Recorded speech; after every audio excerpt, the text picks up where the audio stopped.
with the addition of Jimmy Butler, how dangerous is this Warriors team in the West? No more dangerous than they were yesterday. Let's call You're it not moved. I'm not moved at all. Listen, and that's no knock against Jimmy Butler, but what we're not going to do today is call this a mega deal. It is not a mega deal. The fact of the matter is, if Jimmy Butler had ended up in Phoenix with Kevin Durant and Devin Booker, that would have been a mega deal. But him being in Golden State, you got to understand something. We're accustomed to seeing Steph Curry with Klay Thompson. Jimmy Butler's not a Klay Thompson caliber player, not a type of player, rather. That is very interesting, because since the Jimmy Butler trade, the Golden State Warriors have been one of the best teams in the NBA, leading to a playoff matchup against the Houston Rockets. And do we want to check in on the Phoenix Suns? Oh, fired head coach, Devin Booker wants to leave, Bradley Beal hates the franchise, and KD is going to get traded. It's almost as if when you give Stephen Curry a player who is capable of creating his own shot, but more importantly is capable of running the offense when Steph goes to the bench, you get a team that isn't just good. You get one of the best teams in the NBA. And I don't care if they're the 7th seed or in the play-in, every bit of evidence we have of this team after trading for Jimmy Butler tells us this is one of the best teams in the league. And the Houston Rockets should be terrified. I mean, how can you not be terrified when you have Steph Curry and Jimmy Butler combining for 141 points over their last 2 games? And that's without mentioning the playmaking that you get from both of these guys. Playmaking like this, where Steph gives it up to Draymond, gets it back, and just look at the little freeze on Zoo before finding Dre,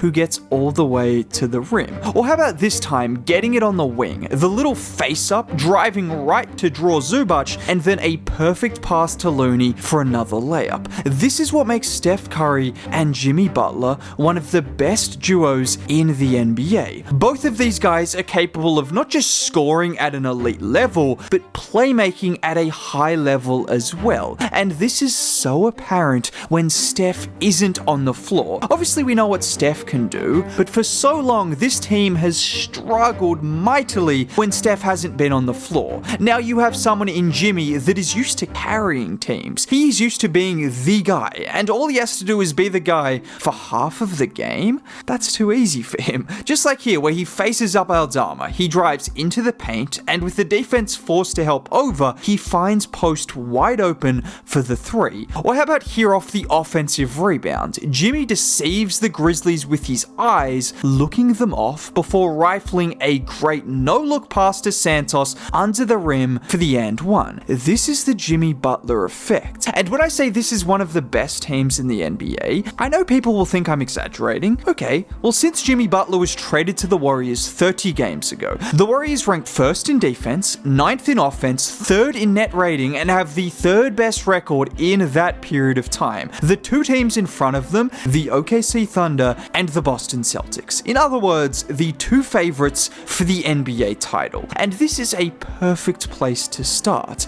The defense. This is now 30 games of the Warriors being the best defense in the league. And the reason for this is simple. Draymond Green is the Defensive Player of the Year. Despite the nasty narrative that people have formed against him, suggesting that he only started playing defense recently, let me remind you, the Warriors have a better defensive rating than the Cavaliers, and Draymond wasn't playing next to Jarrett Allen for the entire season. But once he got another defensive genius, they turned into the best defense in the league. And that's because of what I just mentioned. This team doesn't just have one defensive genius anymore, they have 2. Just watch here where Moody is absolutely hounding Jar on the ball. Pods does a good job at sliding over to Edey, and Jimmy gets in Jar's face to trap him, forcing the turnover. And this is one thing about Jimmy. He is a very aggressive defender. He will gamble, he will take chances, and sometimes that can work against him. Not very often,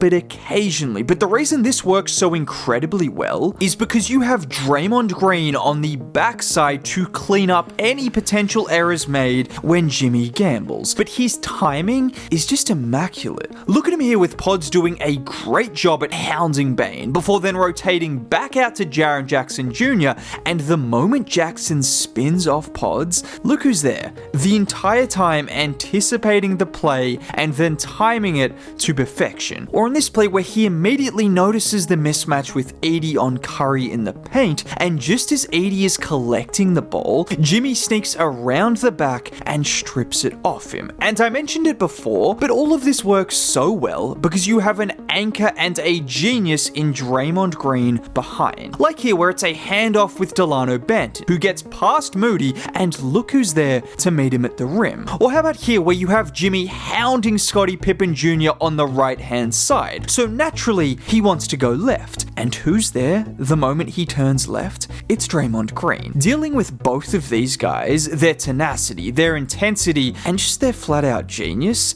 well, there's a reason the Dubs have had the #1 ranked defense in the NBA for 30 games now. And you know what else defense is about? It's about communication. It's about knowing where to be and when to be there. We know Draymond is one of the biggest talkers in the NBA, for better or for worse, but Jimmy is the same. Jimmy is an over-communicator. Jimmy is going to come to you before something even happens. And I'll be honest with you, I get how people could get tired of Jimmy. If you're not a basketball head, if you don't love this game, losers will get frustrated with that. Now, in saying all of this feels genuinely crazy to say on a team with 3 Hall of Famers, including one of the greatest players in NBA history, but there is another guy who has had a huge impact in turning the Warriors season around. He was the 52nd overall pick in last year's draft. I'm of course talking about Quinton Post, because his inclusion to the rotation was just prior to the Jimmy trade, but since the Jimmy trade, he has been a consistent piece, and his shooting presence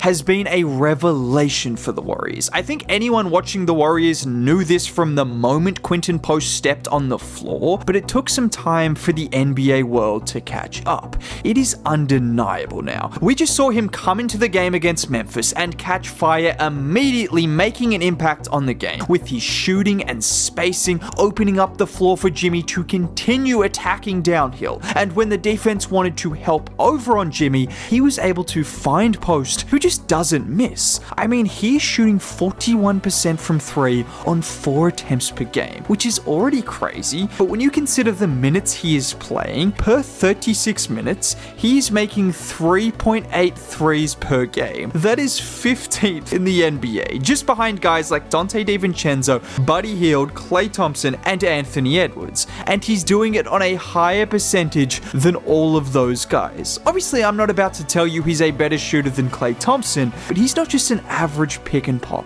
big. He's comfortable shooting in so many different ways from so many different spots on the floor that you just don't see from guys his size. And he has genuinely been one of the catalysts for this Warriors turnaround. Everyone will talk about Jimmy and Steph, and rightfully so, but Quinton Post has been a massive reason for this team turning things around, and I expect that to continue into the playoffs. Now, if you want to hear me continue to talk about that during the playoffs, consider subscribing for more content like this. Dropping a like on the video would be cool. Most importantly, have a great day. Bye.